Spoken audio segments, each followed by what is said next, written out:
Hello guys! Welcome dito sa ating channel, Kapalaran 888. Welcome.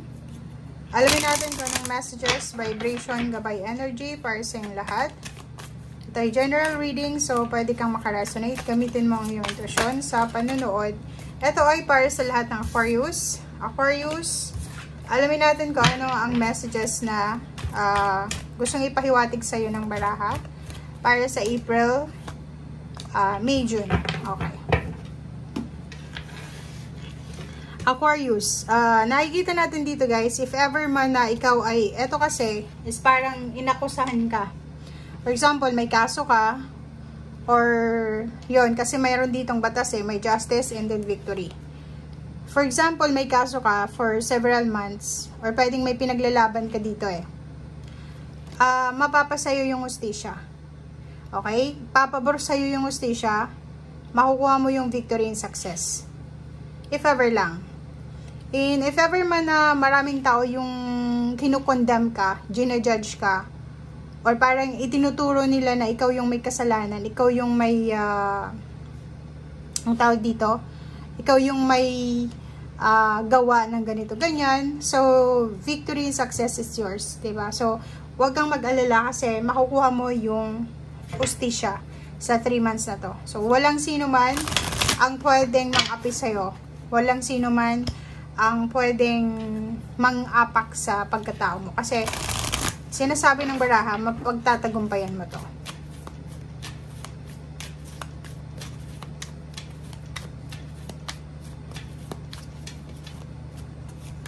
Okay.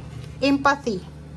So, sinasabi ng baraha sa'yo dito na if ever man, for example, kung ikaw man ito, for example lang, ikaw yung nasa sitwasyon na may dalawang tao na magkalaban sila.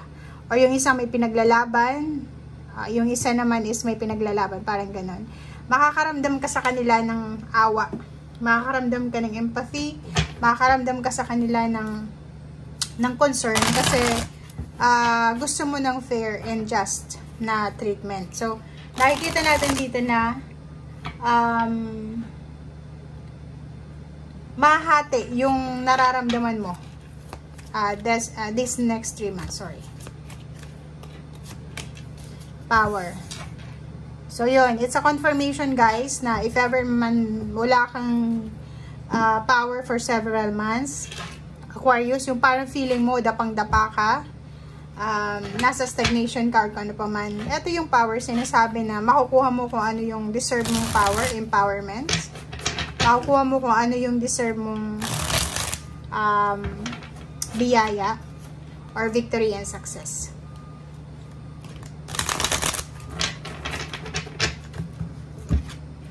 Okay. So, nakikita ko sa'yo dito na maraming mga tao sa paligid mo ang manghihinayang sa'yo. Nakikita ko sa'yo dito na siguro may mga pain and heartaches ka na napagdaanan. Pero, kung makikita mo dito, sinasabi ng baraha na may kapalit ito.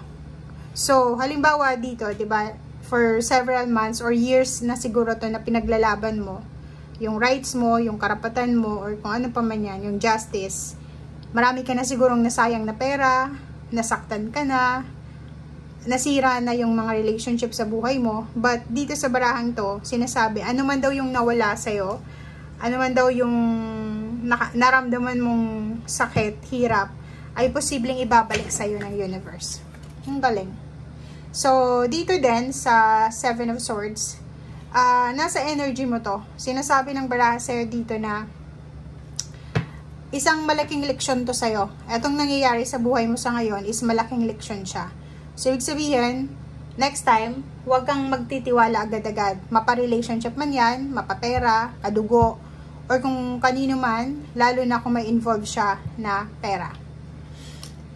Yun na nga, so it's a confirmation na may mga naramdaman kang sadness, betrayal, or pagbagsak sa buhay, ang posibleng makaka-recover ka. So, recovery ito from pain, from heartaches, from disappointments, from backstabbing, or kung ano pa man.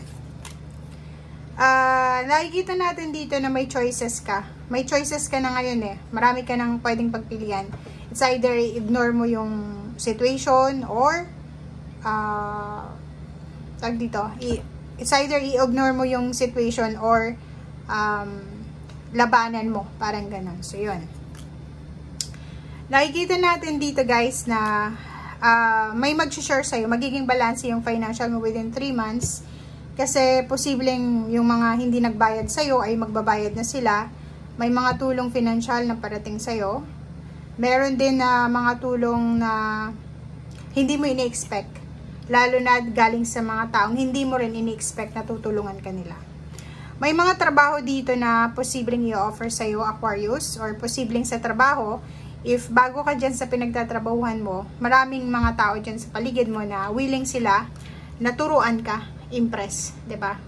Gusto nilang turuan ka, gusto nilang matutunan mo kung ano yung basic, or gusto nilang tulungan ka without intention.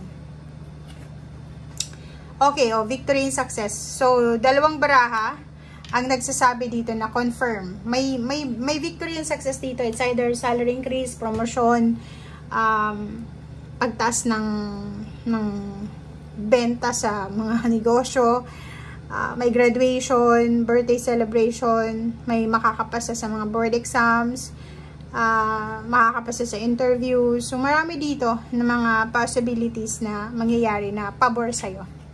Okay? And yung future mo, Aquarius, is sinasabi na makakaalis ka na or iiwanan mo na yung paghihirap mo sa past and moving forward ka na sa victorious na future mo. Relationship naman, nakikita natin na yung iba na hindi pa kasal ay posibleng magpaplano na sila ng pagkakaroon ng anak, pagbuo ng pamilya. Yung iba dito na hindi pa kasal, pwedeng magsisimula na silang mag-ipon para sa pagpapatayo ng bahay. Yung iba, magta-try na silang mag-conceive, magkaroon ng baby. Yung iba naman is magta-try silang mag-save ng pera para maayos yung stability nila, parang ganun. May magta-travel sa ibang bansa, or pwedeng mayroon ditong mga pagbabago na kailangan gawin, lalo na sa pera. May mga sobrang magtitipid, sobrang aayusin nila yung spending, and then yung mga pumapasok na pera sa kanila sa everyday. Okay? And kung makikita mo dito, sobrang napaganda yung future mo. Kasi sinasabi sa future mo dito na magiging sobrang saya ka, makakaalis ka, or hindi mo madadala yung problema mo sa pera sa future mo. And sinasabi na sobrang expected happiness, emotional happiness, financial happiness, and satisfaction itong mararamdaman mo sa future. Okay? Thank you guys. Bye!